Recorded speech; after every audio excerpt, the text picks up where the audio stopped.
RTI Live News. Ask for right. Welcome to RTI Live News. Nagar Kurnool జిల్లాలో విషాదం చోటు చేసుకుంది. మట్టి మీద కూలి ఒకే కుటుంబానికి చెందిన నలుగురు దుర్మరణం చెందారు. మరొకరు గాయాల పాలై చికిత్స పొందుతున్నారు. ఈ సంఘటనతో గ్రామంలో విషాద ఛాయలు అలుముకున్నాయి. నాగర్ కర్నూలు మండలం వనపట్ల గ్రామంలో అర్ధరాత్రి 2 గంటల ప్రాంతంలో మట్టి మీద కూలి ఇంట్లో నిద్రిస్తున్న ఒకే కుటుంబానికి చెందిన తల్లి, 2 కూతుర్లు, 1 కుమారుడు చనిపోయారు. రాత్రి గొడుగు భాస్కర్, తన భార్య పద్మ, వీరి 2 కూతుర్లు తేజస్విని, వసంత, కుమారుడు రుత్విక్ నిద్రిస్తూ ఉండగా మట్టి మిద్దె కూలి ఒక్కసారిగా వీరి మీద పడింది. దీంతో గొడుగు భాస్కర్ గాయాలతో బయటపడగా మిగిలిన పద్మ, వారిద్దరు కూతుర్లు, కుమారుడు మిద్దె కూలిన మట్టిలోనే ప్రాణాలు వదిలారు. అభం శుభం తెలియని ఆ చిన్నారులు నిద్రలోనే ప్రాణాలు కోల్పోవడంతో ఆ గ్రామంలో ప్రతి ఒక్కరూ కన్నీరు మున్నీరుగా రోధిస్తున్నారు. ఈ సంఘటనపై కేసు నమోదు చేసుకున్న పోలీసులు దర్యాప్తు చేస్తున్నారు.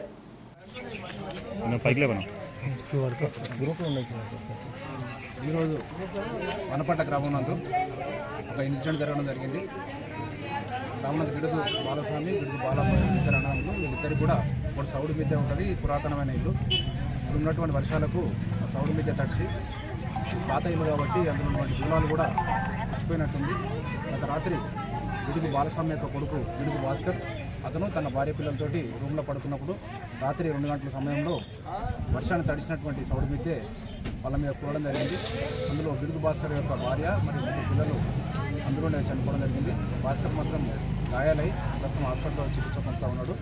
ఈ సౌడు మిద్దె చాలా రోజు డిలాపిడేట్ కండిషన్ ఉండడం వల్ల వాళ్ళు దాన్ని నోటీస్ చేయకపోవడం వల్ల రాత్రి ఇన్సిడెంట్ జరగడం జరిగింది. కాబట్టి ప్రజలందరూ కూడా మా యొక్క విజ్ఞప్తి ఏందనగా, ఇప్పుడు వర్షాకాలం కాబట్టి ఏవైతే ఇప్పుడు శిథిలావస్థలో ఉన్నటువంటి ఇళ్ళు ఎవరైతే ఉన్నారో వాళ్ళందరూ దయచేసి కాల్ చేసి మీరు వేరే సెంటర్ తీసుకోవాలని అందరూ కూడా ప్రజలందరికీ విజ్ఞప్తి చేస్తాము. గ్రామం వనపట్లలో ఈరోజు మా గ్రామం వనపట్లలో మధ్యరాత్రి 2 గంటల సమయంలో వర్షం కురిసినందున పాత ఇల్లు ఉండి తెలుగు బాలస్వామి కొడుకు అయినటువంటి భాస్కర్ భార్య, భాస్కర్ పిల్లలు తేజస్విని, వసంత, రిత్విక్ 3 పిల్లలు, భార్య పద్మ, 4 చనిపోవడం జరిగింది. ఇల్లు కూలడం వల్ల వర్షానికి తడిసి కట్టెకప్పు ఉన్నది, ఇది బాగలేకపోవడం వల్ల కూలీ 4 చనిపోవడం అయింది. భాస్కర్ పరిస్థితి విషమంగా ఉంటే ప్రభుత్వ ఆసుపత్రికి తరలించడం జరిగింది. ఈరోజు వాళ్ళ కుటుంబం పూర్తిగా నిరుపేద కుటుంబం. వీళ్ళు తెలుగు ముదిరాజు వాళ్ళు, బీసీ కులం ముదిరాజు వాళ్ళు. వీళ్ళకు ప్రభుత్వంకి వెళ్ళి ఆర్థిక సాయం అందించి ఎక్స్గ్రేషియో ప్రకటించాలని ప్రభుత్వాన్ని కోరుతున్నాం. వనపట్ల మండలం వనపట్ల నార్కంలో ఈ ఇల్లు మట్టి మీద కూలి 2:15 తల్లి, ఒక అబ్బాయి, 2 అమ్మాయిలు, 4 చనిపోయారు.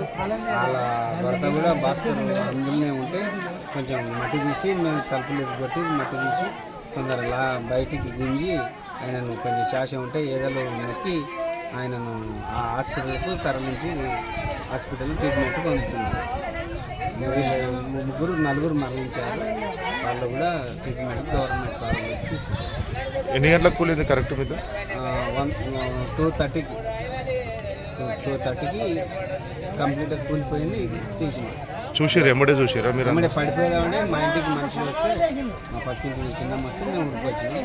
పక్కన చూసి వాళ్ళని పంపించేసి 2-3 పెట్టి మట్టి తీసి ఆ బాబుని ఫస్ట్ తీసిన కాబట్టి బతికిండు. ఆయన కూడా ఒక 10 నిమిషాలు అయితే ఆయన కూడా చనిపోయాడు.